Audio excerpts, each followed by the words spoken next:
الرجيم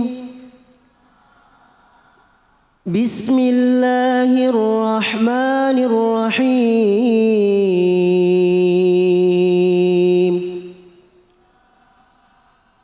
لا خير في كثير من نجواهم إلا من أمر بصدقة أو معروف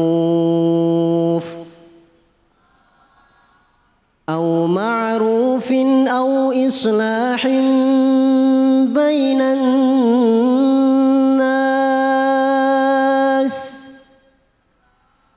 ومن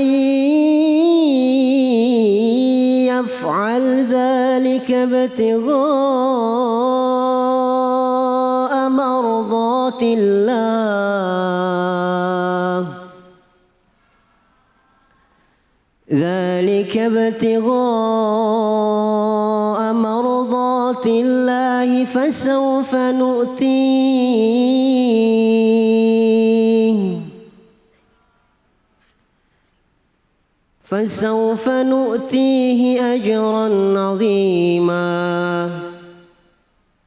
فسوف نؤتيه أجرا عظيما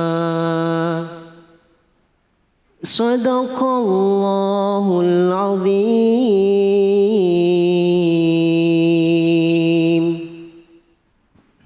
Sadaqallahul Azim. Alhamdulillah, terima kasih banyak Ustadz Salman Al-Fariz yang tadi sudah membacakan surah An-Nisa ayat 114 ya, dan langsung saja kita simak kajian tafsirnya bersama guru kita Al-Mukarram Gus Mahrus. Silahkan Gus.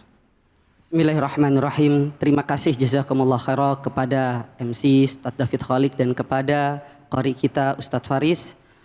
Bismillahirrahmanirrahim. Kita saat ini membahas tentang ayat yang mana di sini tentang menunjukkan suatu kebaikan.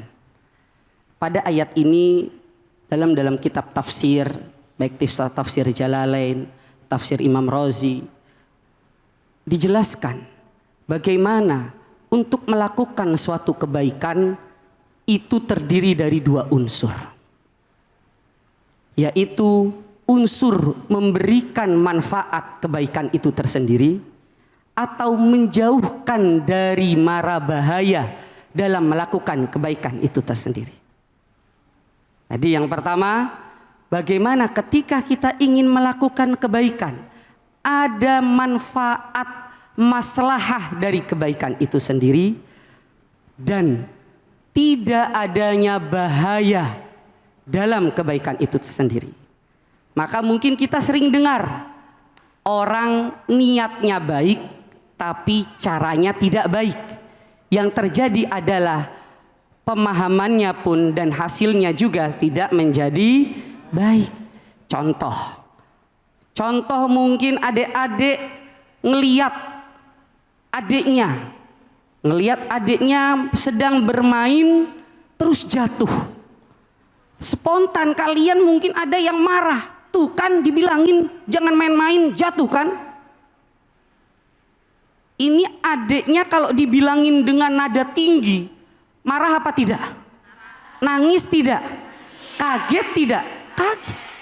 Padahal niatnya baik, niatnya ngingetin. Ini salah satu kenapa Allah berfirman dalam ayat Al-Quran menjelaskan, la khaira fi katsirin min najwahum illa man amara bi shadaqatin au ma'rufin au islahim bainan nas. La khaira, ini kalau bahasa santri la di sini adalah la nafi. La khaira, tidak kebaikan itu maujud. Nah, seperti itu. Tidak ada kebaikan yang ada, pasti tidak ada kebaikan. Karena nafi, meniadakan. Kecuali apa? Kecuali di dalamnya ada unsur kebaikan dan ada unsur menjauhi dari mara bahaya. Kebaikan di sini dijelaskan dua hal. Ada kebaikannya yang bersifat secara perilaku.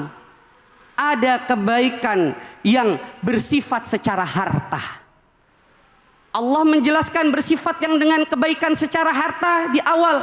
Man amara bi shadaqah, siapa yang memerintahkan dengan sedekah. Dan orang yang memerintahkan dengan sedekah ini bukan hanya bisa memerintahkan nyuruh orang lain sedekah, dirinya sendiri pelit bin medit bin bakhil. Yang lain disuruh sedekah, dia ngeluarin uang 2.000 kagak mau. Yang lain disuruh bagi-bagi makanan, dia ngumpetin makanan sampai makanannya berjamur. Nauzubillahi min dzalik. Ini pemirsa, maka bagaimana kita melakukan kebaikan, ada manfaat kebaikan. Salah satunya dengan bentuk sedekah. Ini yang pertama. Yang kedua, yang manfaatnya berbentuk secara perilaku. Mengajak orang. Ya, kita mungkin sering dengar Islam itu agama yang ramah, bukan agama yang marah. Islam itu agama yang tegas, bukan agama yang keras. Islam itu agama yang saling menjaga, bukan saling menghina.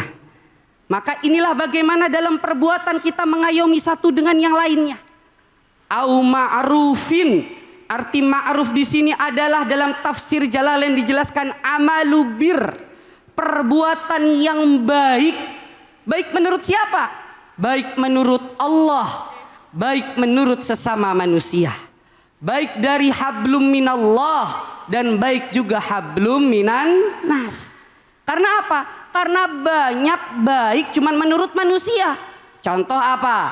Contoh para santri atau jamaah, mesti saya yakin kalau dipuji mesti senang. Betul? Ada di sini kalau ada santri yang dipuji nggak seneng. Aduh cantiknya, enak aja saya cantik. Fitnah kalau bilang saya cantik. Aduh putihnya, enak aja. Fitnah itu kalau bilang saya putih. Saya itu hitam mengkilat. Ya, mesti semua seneng dipuji. Tapi jangan salah, kalau pujiannya itu hanya untuk pingin minjam duit, nah, kan? Kalau mau minjem duit tuh muji-mujinya kayak angel, kayak malaikat.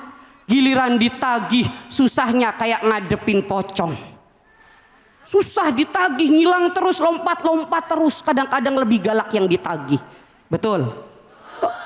Ini apa? Ini salah satu contoh. Kalau kita memujinya niat nggak baik, ya Allah akan menunjukkannya pun dengan cara tidak baik. Tapi kalau memujinya karena Allah, memujinya untuk menyemangatkan, memujinya karena niat agar semakin semangat. Seperti para santri yang lagi puasa. Saya pingin ya Allah, Masya Allah santri-santri mungkin belum pada mandi, tapi wajahnya putih berseri. Masya Allah, Alhamdulillah. Niatnya apa? Niatnya biar semangat puasanya. Semangat puasanya. Semangat. Semangat sholatnya. Semangat. Semangat ibadahnya. Semangat baca Qur'annya. Boleh apa tidak dipuji? Boleh. Tapi kalau saya mujinya biar santri, ayo sini santri, di santrinya cantik banget, Masya Allah cantiknya, ngalah-ngalahin artis barat, artis Eropa, pipihnya merah berseri kayak habis ditampar. Udah seneng apa sini Gus Marus minjem duit. Sini Gus Marus cuman pingin ngejelekin, pingin cari tahu aib kalian. Seneng apa tidak? Ya. Ada yang seneng dipinjemin duit? Nggak ada. Ya, makanya tergantung niatnya seperti apa. Amal baik di sisi Allah dan juga di sisi manusia. Jangan sampai kita hanya memikirkan amal baik hanya di sisi manusia. Dan yang ketiga, ini adalah bentuk kebaikan, tapi dengan cara apa?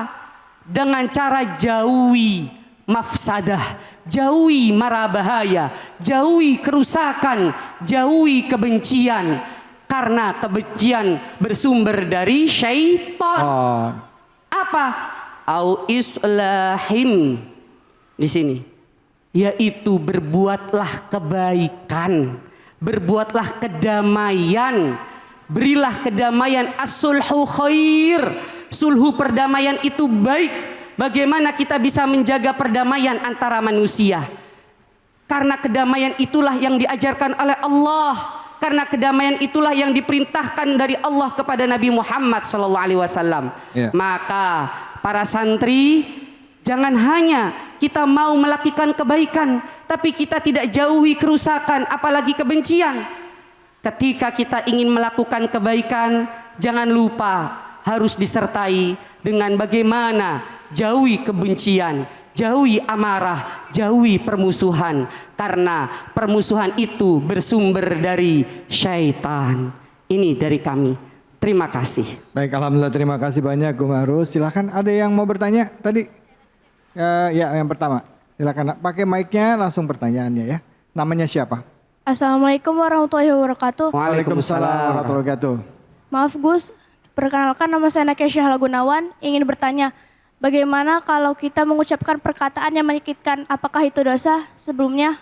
Wassalamualaikum. Perkataan yang apa? Yang menyakitkan. Oh, menyakitkan. Oh, menyakitkan. Apakah itu berdosa? Apakah itu perbuatan dosa? Apakah itu berbuat dosa? Ya, terima mungkin kasih. maksudnya adik begini. Kalau jelas perkata dia menyakitkan, isti berdosa. Namanya menyakitkan. Siapa yang mau disakiti di sini? Iya. Apalagi sakitnya tuh di sini. Iya. Ya. Udah gitu sakitnya jelas tapi luka tidak berdarah. Iya, benar. Siapa yang mau? Mungkin maksudnya ucapan menyakitkan tapi niatnya baik. Iya. Nah, mungkin maksudnya ini. Iya, Biasa iya. mungkin adik-adik grogi bertanyanya. Iya. Bagaimana ada ucapan menyakitkan tapi niatnya baik? Ini seperti ada kisah. Dua kisah yang berbeda dan dua kisah berbeda, ucapannya sama tapi cara Rasulullah SAW menyikapinya berbeda. Yang pertama adalah ada ucapan ke Sayyidina Abu Bakar dan begitu juga kepada Rasulullah SAW. Beliau sering diberikan ucapan yang menyakitkan. Kepada Sayyidina Abu Bakar menyakitkan, siapa saja sering menyakitkan kepada Sayyidina Abu Bakar, bahkan ke Rasulullah SAW. Ini sudah jelas menyakitkan yang niatnya tidak baik. Tapi apa Rasulullah? Rasulullah selalu mengajarkan sabar. Rasulullah selalu mengajarkan biarlah Allah yang membalasnya. Tapi ada kalanya kita harus tegas, yaitu ketika ada ucapan yang menyakitkan, niatnya pun menyakitkan. Di situ Rasulullah mengajarkan untuk tegas dalam artian apa yang engkau ucapkan itu akan kembali kepadamu. Dosanya akan engkau ambil, bahkan dosanya orang tersebut akan engkau ambil. Dan kebaikan dari orang yang menyakitkan tersebut akan diambil oleh orang yang engkau sakiti. Yaitu ini kisah pada Ibnu Mas'ud. Kita tahu Ibnu Mas'ud ini, mohon maaf, beliau ini tidak tinggi. Bahkan tingginya beliau sama duduknya para sahabat masih tinggian duduknya para sahabat. Suatu saat Ibnu Mas'ud ini naik pohon dan terlihatlah pahanya. Di situ diejek-ejek oleh para sahabat yang lain. Rasulullah mengingatkan, jangan engkau mencemooh Sayyidina, jangan engkau mencemooh Ibnu Mas'ud. Yang apa engkau kecemooh itu akan kembali lagi kepadamu. Ini kalau sudah jelas niat menyakitkan. Lah sekarang bagaimana kalau niatnya tidak menyakitkan? Kalau niatnya tidak menyakitkan dan itu ucapan niatnya baik dan itu ucapannya menyakitkan, maka sebaiknya masalah dosa atau tidak serahkan kepada Allah. Karena niatul mar'i, niatnya seseorang itu Allah yang tahu, bukan kita yang tahu. Iya. Tapi ada baiknya ketika kita niatnya baik dan ucapan itu menyakitkan, sebaiknya kita tabayun, sebaiknya kita jelaskan, sebaiknya kita minta maaf. Karena hakul adam itu lebih utama daripada hakullah. Meminta maaf sesama manusia itu lebih susah daripada minta kepada Allah. Minta maaf kepada Allah kita tinggal berdoa, beristighfar, baca doa. Tapi meminta maaf kepada manusia, kalau dia belum meridhoi, belum mengiyakan, itu lebih susah. Maka berdosa apa tidak itu termasuk akhlak yang tidak baik. Seperti itu. Alhamdulillah, baik, terima kasih banyak Gus Mahrus, terima kasih banyak jawabannya. Semoga bisa ini ya menambah keilmuan kita dalam menjaga lisan yang tanpa sadar mungkin bisa menyakiti hati orang. Minta maaf kepada Allah dan juga meminta maaf kepada orang yang sudah kita sakiti. Kita akan lanjut lagi tetap di Cahaya Hati Indonesia.